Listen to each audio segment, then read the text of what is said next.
everybody, it's Miss J. I hope you are doing well.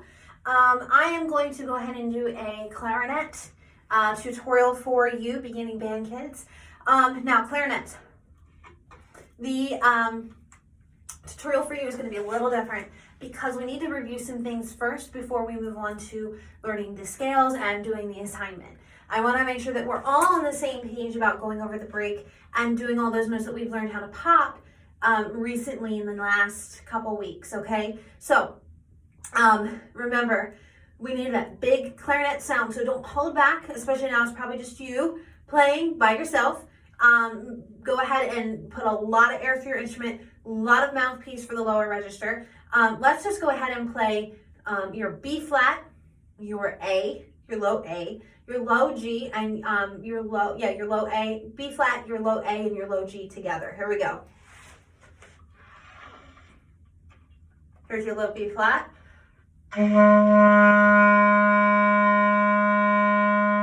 Nice big sound. Here's your A.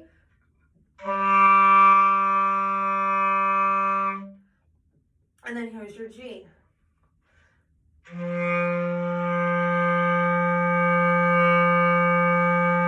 We want that big round clarinet sound with your lower register. Now, let's work on just reviewing.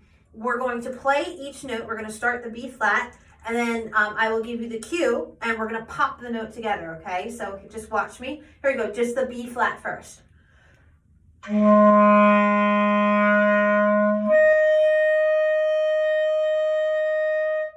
Now remember, the B flat, when you pop it, it's actually your high F on the staff, okay? So once you pop it with your register key on the back, right? It then changes note names or note pitch as well.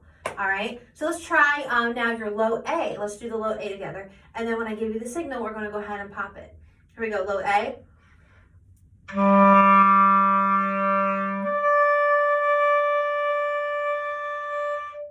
All right, and that pops up to your high E.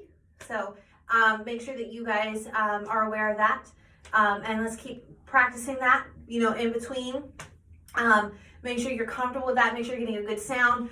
Also, try not to squeak in between. Remember, when you're rocking your finger back on this register key here, okay, you want to make sure that you're not lifting your thumb at all on the back, because when you start lifting your thumb, that's when the air starts leaking, and then that's when you start squeaking like a duck, okay?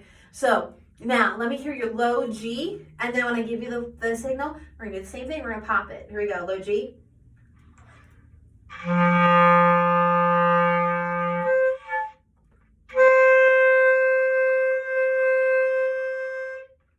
And I just demonstrated on what you should sound like if you accidentally lift your finger off the thumb key and when you're trying to pop it, okay?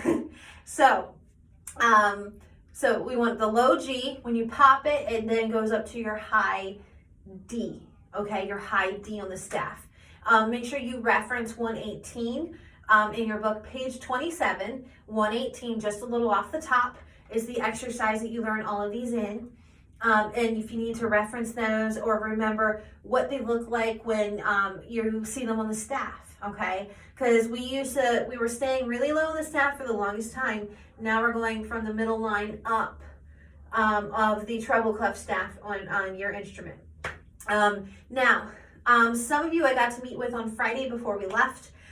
Some of you have already worked ahead in the book. There's some of you that are still a little behind. So I want to now take the minute or the opportunity to review your low F and your low E natural. Now your low F is a little tricky, okay? Your low F is tricky because you're adding then a pinky key. So you're gonna finger regular G, thumb 1, 2, 3, 1, 2, 3, okay? And then remember your G is that bottom pinky key towards the inside of your clarinet, okay? Bottom pinky key towards the inside of your clarinet. That's your low F. So let's go ahead and play your low F. The low F needs to be really loud. Make sure all the fingers are covering the holes. Here we go, low F.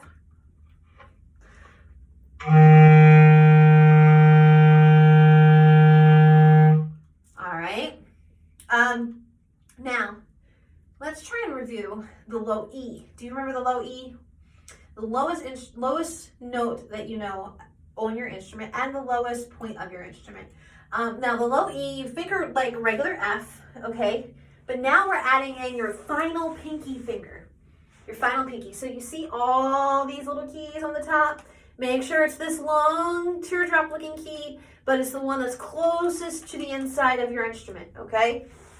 So let's play your low E together. Here we go, low E.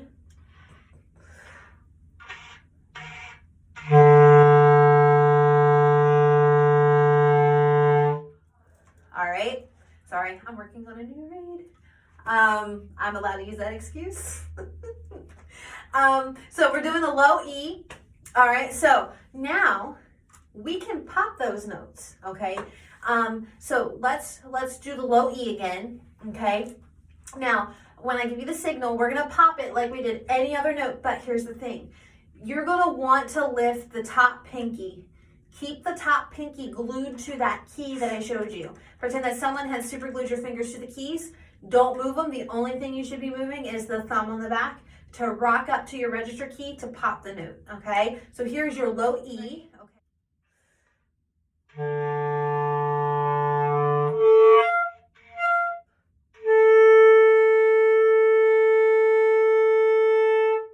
All right, your low E, when you pop it up, is going to be known as your high B natural. B natural, which is actually the third line on your treble clef staff or smack dab in the middle of your staff, okay? And I'm going to change the camera angle here in a second, and I'm going to show you what that looks like on the staff. That is actually on the following page, page 29. If you wanted to check that out, your high B natural, again, is the middle line on the staff, smack dab in the middle, and it's equivalent to your E, your low E just popped up an octave, okay? Now, let's play your low F together, and then when I give you the signal, we're gonna pop it. Here we go, low F.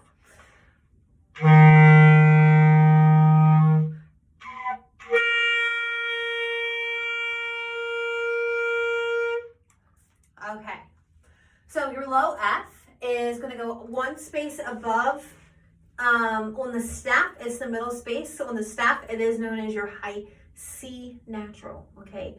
So again, those two notes you'll find on page 29 in your red book to review, and so you can see what they look like on the staff. And I'm going to now turn your focus to your scale sheet. The scale sheet that I had attached to the assignment is for all the instruments. Your responsibility is to find your instrument, the clarinet scale sheet, and print it out, okay? So you can have it in your band folder and reference it for the next few lessons. So let's take a minute right now and let's reference that scale sheet. Here we go.